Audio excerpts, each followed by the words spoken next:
Well, good morning. Welcome to Bethel Baptist Church. We're glad you're here this morning.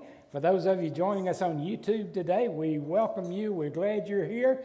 And Michelle, we're going to turn it over to you to begin our service. Will you stand? Will you join me in worship this morning? Blessed be the name.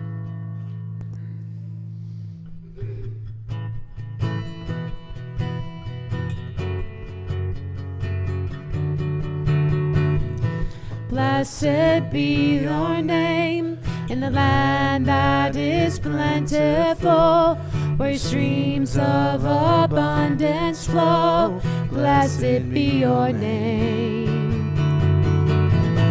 Blessed be your name when I'm found in the desert place, though I walk through the wilderness. Blessed be your name. Every blessing you pour out, I'll turn back to praise. And when the darkness closes in, Lord, still I will say, blessed be the name of the Lord. Blessed be your name. Blessed be the name of the Lord. Blessed be your glorious name. Blessed be your name when the sun's shining down on me, when the world's all as it should be. Blessed be your name.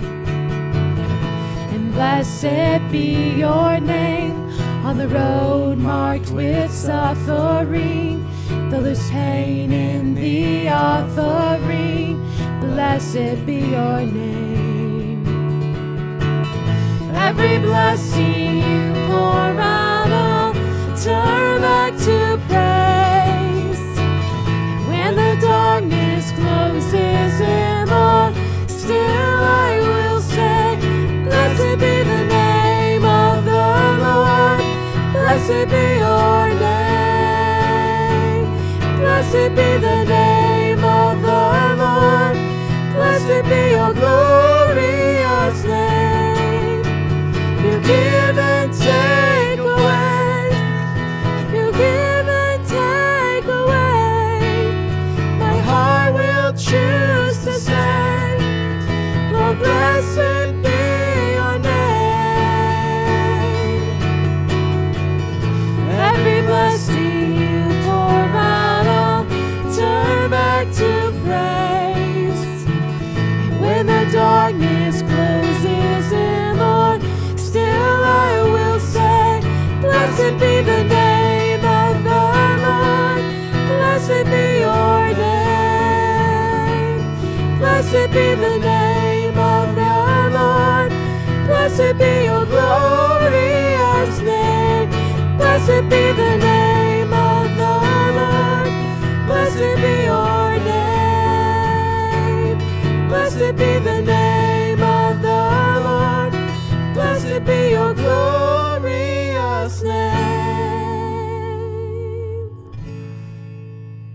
Amen. And 'tis so sweet to trust in Jesus.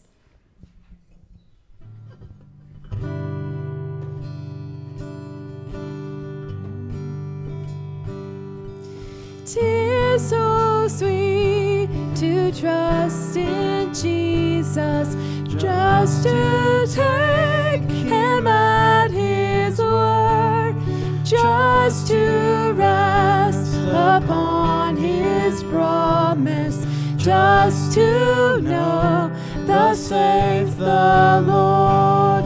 Jesus, Jesus, how I trust him, how I've proved him o'er and o'er.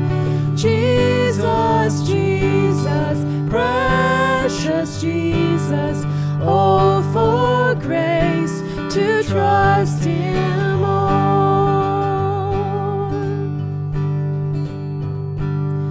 Oh, how sweet to trust in Jesus, just to trust his cleansing blood, just in no faith to plunge me 'neath the healing, cleansing flood.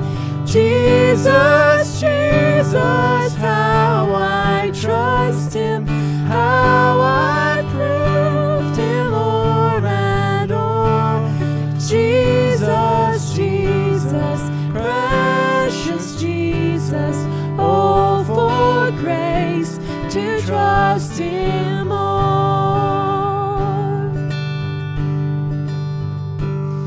Yes, 'tis sweet to trust in Jesus, just from sin and self to cease, just from Jesus simply taking life and rest and joy and peace.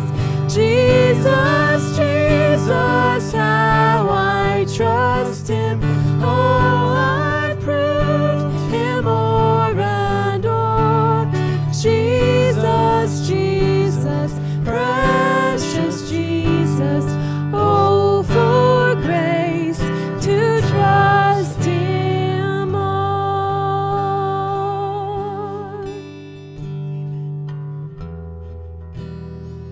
And they'll know we are Christians.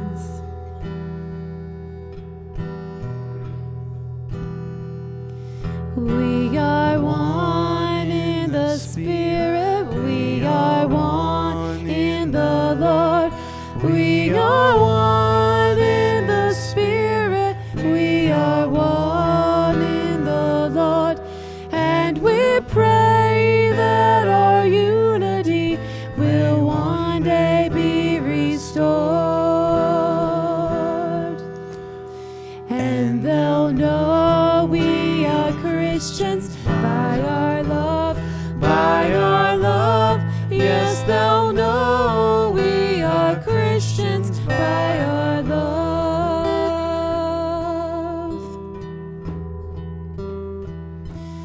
We will work with each other, we will work side by side. We will work with each other, we will work side by side, and we'll guard each man's dignity and save each man's bride.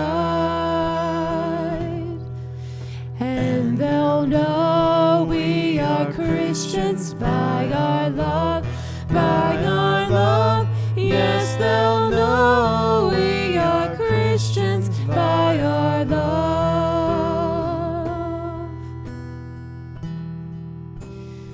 We will work with each other, we will walk hand in hand. We will walk with each other, we will walk hand in hand. And together we'll spread the news that God is in our land. And they'll know we are Christians by our love, by our love. Yes, they'll know we are Christians by our love.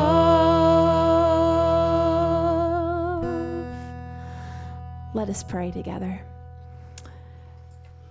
Father, we pray that that is our heart, that we might be used by you to share the gospel and to share the love of Christ. Father, there is no greater news than that Jesus died on the cross, and by his blood and his resurrection that he saves us from our sins. And Father, I pray that you convict our hearts to live that out in our lives, to be a light and to share that and to be excited to share that good news in the world. Father, we pray that in this time of focus on you, that you will open our ears and our hearts to hear from you and prepare us to go out in this world to be light and salt. In Jesus' name we pray. Amen.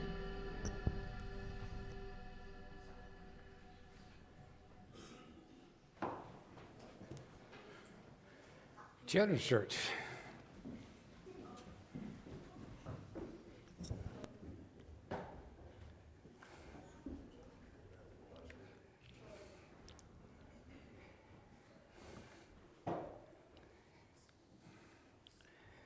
This morning I'm going to begin a series on the nature of God.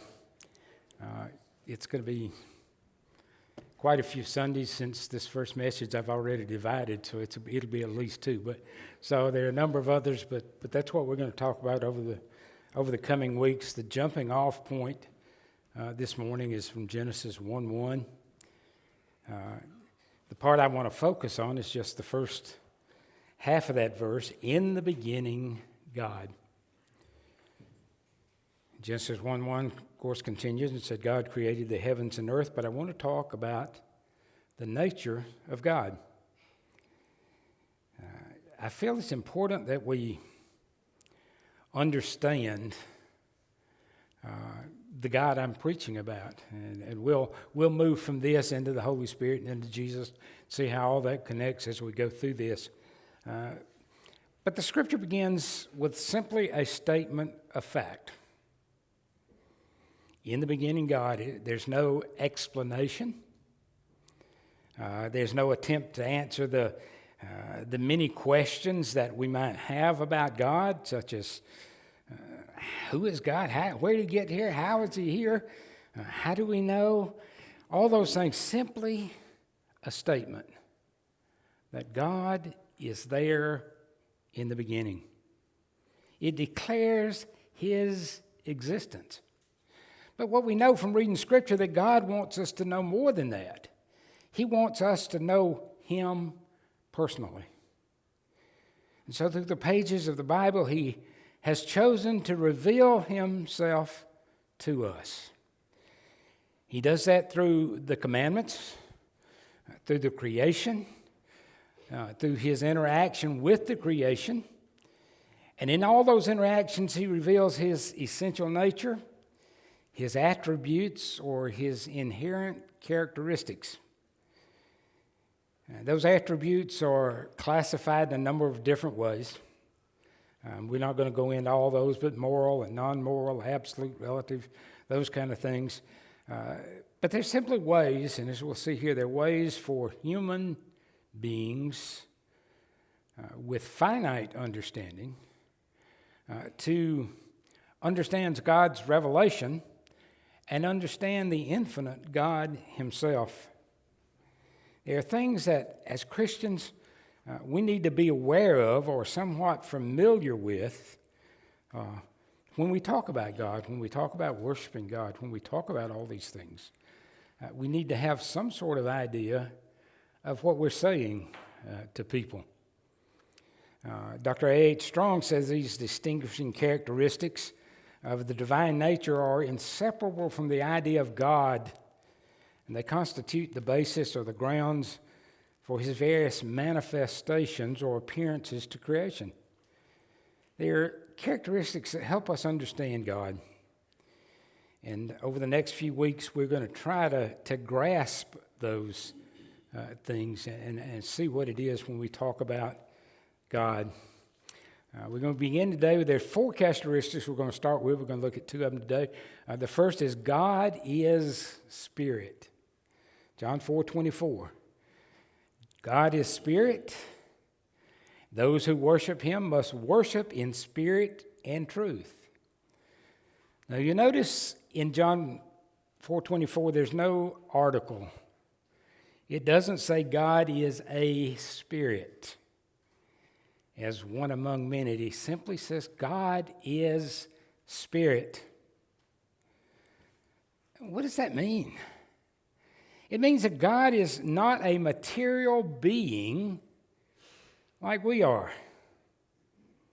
He doesn't have a body. He's not confined to a particular place or time like we are. He's not composed of matter. And he has no material existence. When Stephen was about to be stoned in Acts chapter 7. He's been answering all sorts of charges that have been brought against him. And the one is he's been accused of blaspheming against the temple. And Stephen replies to that charge from quoting Isaiah 66, where God says, "Heaven is my throne, and the earth is the footstool of my feet. What kind of house will you build for me, says the Lord? Or what place is there for my repose?"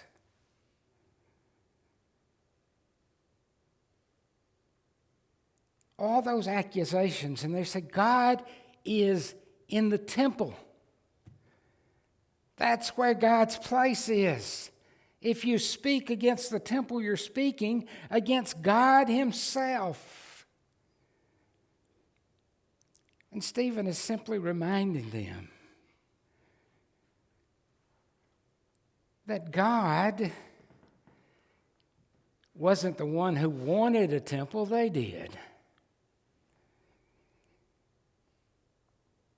He authorized it, but they wanted it. Stephen doesn't say that God didn't bless it or approve it, but he denies that God meant for it to be an idol. And that's what they'd made of it. You see, we have a tendency to do that. God gives us all these things so that we can know Him. And we tend to take those things and make idols out of them so that they become more important than the God they represent.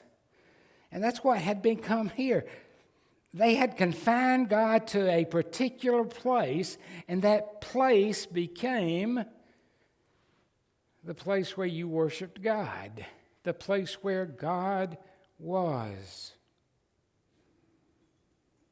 But He wasn't confined there. In John chapter 4, we read the account of Jesus stopping at Jacob's well. They've gone through Samaria, disturbed His disciples. They're Jewish. Jews didn't go through Samaria. They went around it. Didn't matter if it went 40 miles out of the way, they went around it. They didn't have anything to do with Samaritans because they considered Samaritans half-breeds. They had been taken into captivity. They had bred with the Babylonians. They came back and the Jews says they're not Jews. And so we want nothing to do with them. But on this particular day, Jesus says, we're going through. And He got to the well and He sat down. He sent the disciples into town. And a woman from Samaria came to the well. And He began to talk to her. Now that's made quite a stir. And she wanted to know, how is it that you're a Jew and you're speaking to me, a woman of Samaria? And Jesus began a talk, a long talk with her, revealed some things about her that she didn't think anyone would know. But then she asked a question in verse 20. Or she makes a statement, but the statement's really in the form of a question. She said, our fathers worshiped in this mountain. And you people, not that she's has any kind of bias at all either, but you notice she said, you people. You see, things are not much different today than they were then. Us and them, you people. You catch that from her. She's shocked that He spoke to her, and she just looks at him and said, you people. But you people say that Jerusalem is the place where men ought to worship. And she's really asking a question: where is the correct place? She's already perceived that he's a prophet. So is God worshipped at Mount Gerizim, or is he in Jerusalem?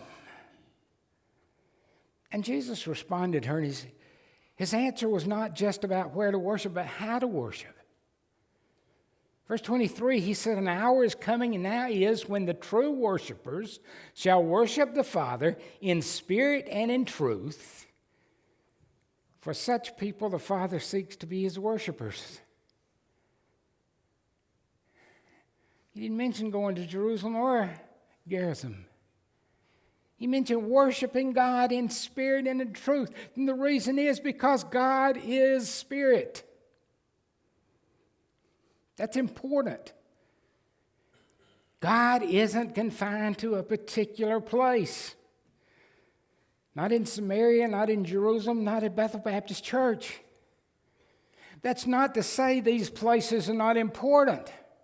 They certainly are important. God gave specific instructions on building the tabernacle in the wilderness, on building the temple. It must have been important because he made it clear how it to be built. Jesus established the church. His disciples went about planting local churches. The local church is a place that meets in a specific area. It must be important. The buildings are important, but only because they've been set aside together for public worship. They've been set aside to do ministry that the gathered church is uniquely qualified to do. And the Bible tells us in Hebrews we shouldn't forsake the assembling of ourselves together. We're together in places like this to worship. But God is not confined to this place, in this location. That means that worship is a spiritual endeavor. It's about the heart and the condition of the heart and each individual's relationship to God through Jesus Christ. That's what worship is. We call this a worship service. And it is. And we come together and we do worshipful things. We sing hymns. We sing choruses. We pray. We do missions moments. We don't pass an offering plate anymore, but we take offerings. Those are acts of worship. But they're only acts of worship when we have a relationship with Jesus Christ. If we don't have a relationship with Christ, we just go through the motions. They become rituals. And that's what we see over and over in Scripture. It's not the rituals that save us. It's what's in our heart that saves us, and that's what's important. And that is the importance of God being spirit. You see, God is present in this building in a unique way. Now, later on, we'll get in talking about the omnipresence of God and understand that God's always everywhere at all times. But he's here in a unique way because we are gathered here to worship him today. And we worship in spirit through our heart rather than just through our lips. And that's what Jesus found to be problematic in that first century. He quoted from Isaiah in Matthew 15:8. He quoted from the prophet Isaiah. And he said, "This people honors me with their lips." You hear what he's saying? These people honors me with their lips. In other words, they're going through the motions. They're doing the things, that they're supposed to do, but they're just doing them because they can check it off a list. But, he says, they honor me with their lips, but their heart is far from me. They're doing worship things without a relationship to God. That's also important, and I throw this in there, that worship is not confined to a particular day. Some say you should worship on Sabbath. Others say, oh, well, why are you guys not worshiping on the Sabbath? And we say, we worship on Sunday, the Lord's Day. And we have a reason for that. There's a reason we worship on Sunday and not Saturday, and that's because the disciples, after the resurrection, met on the Lord's Day, Sunday. Monday's only the first day of the week in the Roman calendar. Sunday. And so that's why we meet on the first day of the week, the day of the resurrection. We see Paul preaching on the first day of the week in Acts 20. And by the way, that's where he preached too long and the young man, Eutychus, fell out the window. I don't want to preach that long. But Paul was preaching on the first day of the week. That's the day they set aside to celebrate the resurrection of the risen Savior. But we have to understand again, true worship must and should and can take place anywhere and pretty much everywhere you are, because God is Spirit. He's not bound by restrictions. That's a good thing. That means God can fill me with His presence and also fill you with His presence. That means when God is with me, He can also be with you. That means when you're in a place where you think it's God forsaken, God is with you, just as He is with me. That's the wonder of God being Spirit.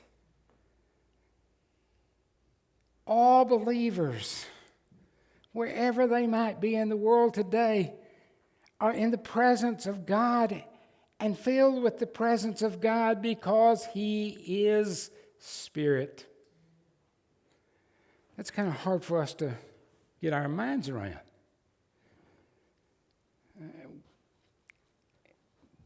But it's true. It also distinguishes God of the Bible as the one true God from all other gods. Past, present, and future, because He is Spirit. He is everywhere at all times. Because He is Spirit, there is no place I can go where I'm ever alone. There is no place, if God is my Savior, that I can go that He is not there. Maybe some places I shouldn't take Him, but He is there with me wherever I go. Of course, the idea that God is invisible raises all sorts of objections.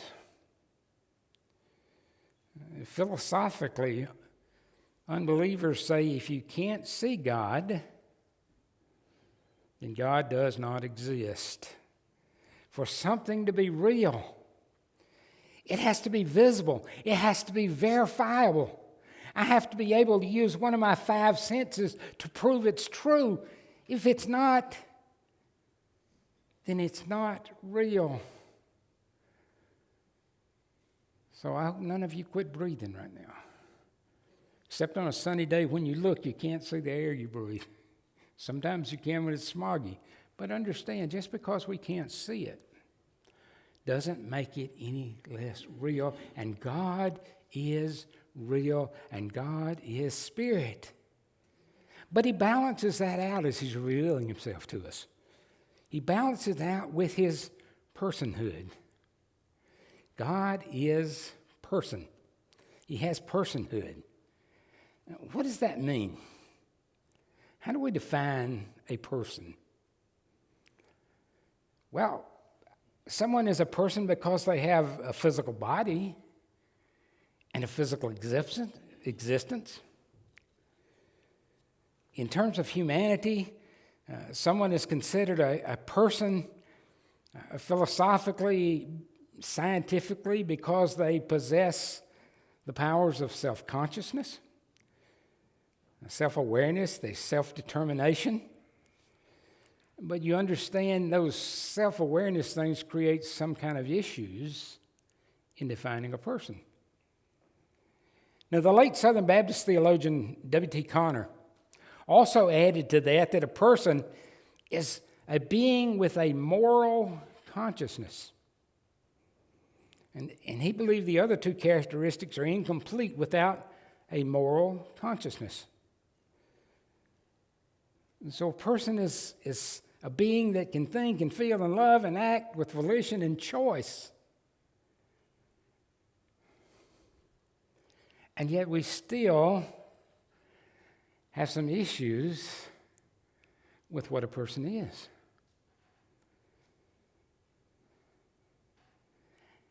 Biblically, a person can be defined, in my opinion, as a being created in the image of God.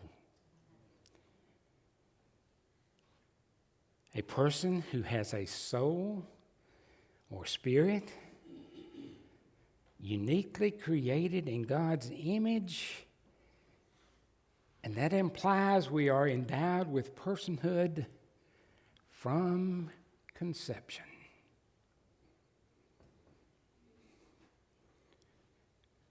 Not political, simply theological. From conception, we are persons. And we've already established that God doesn't have a material or physical existence. And God is certainly not created in the image of God.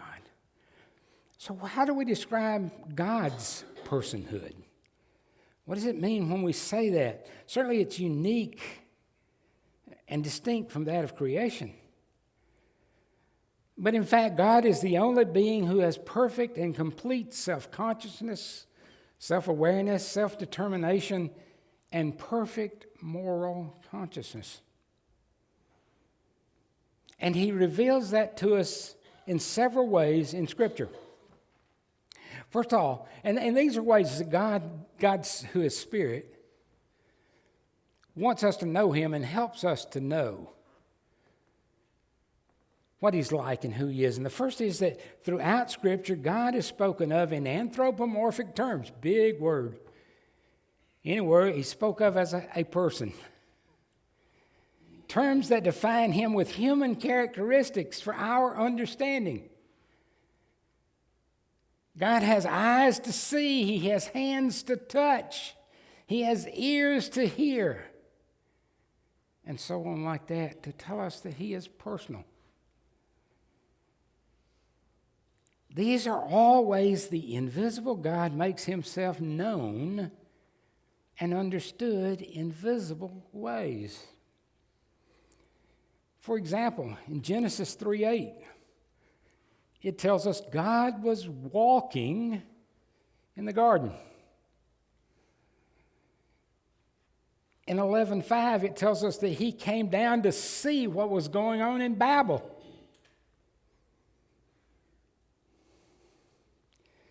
In addition to those, he makes himself known in visible ways throughout the Old Testament. He appeared to Moses in a burning bush.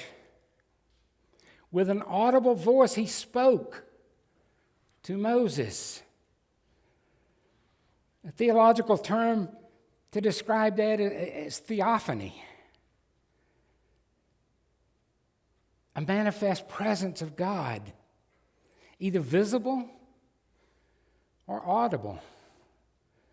But he makes himself known. For example, in Genesis 16, chapter 16, verses 7 through 13, God appeared as the angel of the Lord to Hagar. So how do we know that wasn't an angelic appearance? How do we know what she saw was God? And we understand that because of what the conversation was about. He said to Hagar, in verse 10, the angel of the Lord said to her, I will greatly multiply your descendants, for they shall be too many to count. That is not an angelic prerogative. That is the prerogative of God. And we see further in Genesis 16:13, when she responds this way, she called the name of the place, or the name of the Lord who spoke to her, Thou art a God who sees. For she says, I have even remained alive after seeing him. She's not talking about seeing angels. She's talking about seeing the Lord. Why did she say that? Moses says that God says, no one shall see my face and live. Hagar said, I've seen the Lord and I'm alive. That word is Yahweh Roah. It's the same term used in Psalm 23:1. It's a different form of the word Roha. In Psalm 23:1 is the Lord is my shepherd. We see again in Joshua chapter 5. The Lord appeared to Joshua as the captain of the host of the Lord. How do we know this is the Lord? Because he allowed Joshua to bow down and worship him. You don't worship angels. He said the place where you're at is holy ground. Same thing he told Moses. You're on holy ground. You're in my presence. And in chapter 6 and verse 2, he is referred to as the Lord. And he gives instructions concerning Jericho. And in each of those, the invisible God appears in visible ways to interact with people.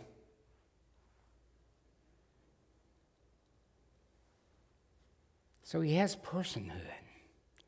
And he also has personality attributes. Love, compassion, jealousy, anger. He has an active interest. And he participates, easy for you to say, participates in the events of his creation.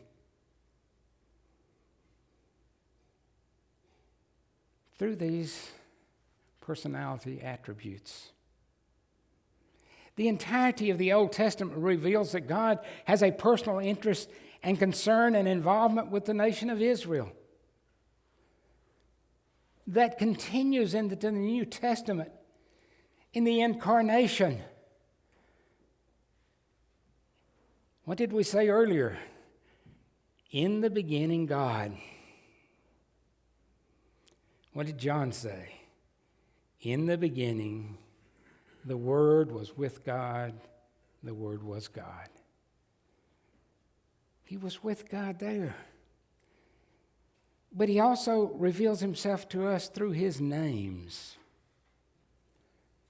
You see, names to us are just a way to identify somebody. Usually our names have no meaning whatsoever. I have no idea why my mother named me Ricky. I know she named me David after my father, but what did she name me Ricky for? I don't know anybody else in our family tree named Ricky. It's just a name she liked. She named me Ricky. It identifies me. But in the Bible, names reveal the person. They reveal the character of the person. And the same is true for God. In Exodus 3, Moses is talking to God, and God's saying, I'm going to send you to Israel. And Moses has got all kinds of excuses why he can't go. And he said, what am I going to tell them? The invisible God, hey, spoke to him in a burning bush this morning. Oh, wow, man, you're sleeping too close to the sheep. What does he say? He said, I'm going to the sons of Israel. What shall I say to them? The God of your fathers sent me? And then they would say, what's his name? What am I going to say? In verse 14, God says this, I am who I am. And thus you shall say to the sons of Israel, I am has sent me. The closest equivalent to that is Yahweh. That's my southern pronunciation. It's I am. It's represented by 4 letters, YHWH. But it stands for Yahweh. It literally means the self-existing one.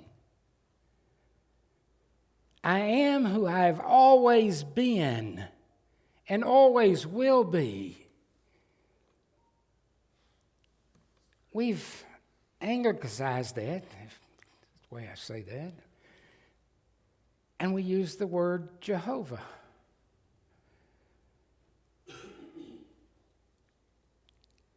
And I want to explain how we came from Yahweh to Jehovah, but it evolved as that's the way the name is translated. But it is the name that Jesus used in the New Testament so that there's no doubt about who he was. The Greek phrase, and this is kind of important, so we know that the Greek word Jesus used is the Hebrew translation because of the Septuagint, which is the Greek translation of the Hebrew Scripture. So if you read that, you'll go back and see what word is used for Moses, and it's the 2 word ego eimi. I am. That's the word Jesus uses. In John 14:6, what did Jesus say? I am, ego eimi. The self-existent one is the way, the truth, and the life. In John chapter 8, a very unique place, when people say Jesus never said he was God, and this is a very unique place. Disputing with the Jews about Abraham, and Jesus said to them, John 8:58, truly I say to you, before Abraham was born, ego eimi. Not before Abraham was born, I was. But before Abraham was born, I am.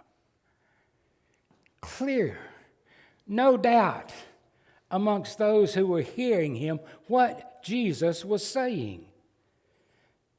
God told Moses, I am. Jesus says, I am. You can't get much more clear than that. And throughout the Scripture, he continues to reveal himself through a lot of different names that I'm not going to go over. Through personal pronouns.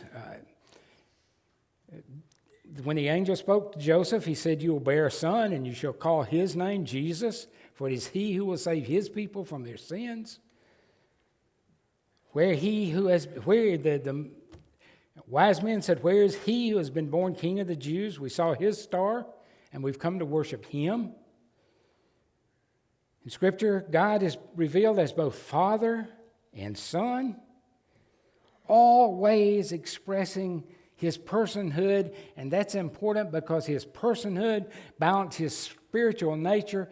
And the fact is that God, who is Spirit, wants to have a personal relationship with every single individual. A relationship. You know, the Bible tells us one day Everybody's going to confess that. One day, every knee is going to bow. But that's at the end time. He wants you to know him in a personal way right now. He wants to have a relationship with you now. His personhood is a way of explaining to you that God is not an abstract principle. He's not unknowable. He's not an inanimate force. He is not something we can manipulate. He wants to be in a relationship on a personal basis, on an intimate basis, with every single individual. It's a two-sided relationship. It's reciprocal. He loves, and he's to be loved. Those of you that are in a relationship or have been in a relationship, you understand that. It's not really a relationship if you love somebody else and they could care less about you. It becomes a relationship when there's mutual love and respect. And that's what he wants with us. He has compassion, mercy, and understanding. He knows our situations. And he wants us to know him in a personal way. He knows all of us anyway, but he wants to know us personally, and he wants us to know him. The question is, do you know God in that way? Do you have a relationship with him in that way? Whether you're here, whether you're watching us on YouTube, the question still applies. Do you know the God who is Spirit in a personal way? Let's pray. Father, we thank you this morning for the words that you've inspired in Scripture that help us to understand who you are and how you relate to us and how you want us to relate to you. Father, help us experience your presence in our lives in a very real and personal way. Father, help us to know your love and help us to share that love in return. And we pray this in Jesus' name. Amen. And for those of you watching on YouTube, we say good afternoon. We wish you a wonderful, wonderful Sunday afternoon. If you're watching us on Sunday, we invite you to join us again next Sunday here at Bethel Baptist Church to worship the Lord.